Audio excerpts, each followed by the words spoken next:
Assalomu alaykum, chorva ishqibozlari, hurmatli obunachilar. Akalar, yangi yilni yaxshi kutib oldinglarmi? Hammaga yangi yil muborak bo'lsin akalar, yangi yil. Bugun 2-dekabr hafta kuniga juma bo'lyapti akalar. Ulug' kunda turibmiz. Shu bitta katta tonna bo'ladigan buqamiz bor akalar. Shuni sotamiz.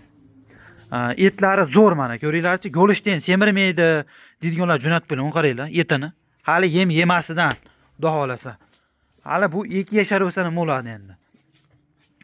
Bo'ylari 1.40, yosh oyliklari 13 yo 14 oylik akalar.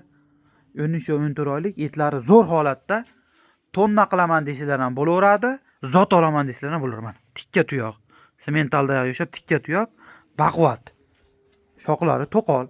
Narxini 28 million so'm, ozgina kami bor, dastlabkasi vodiy bo'ylab. Kilolari 450 kilo atrofida akalar buqani. Telefon qilaverasizlar akalar, kelishamiz. Like bosib qo'ysanglar bo'ldi. Alloh rozi bo'lsin hammadan akalar.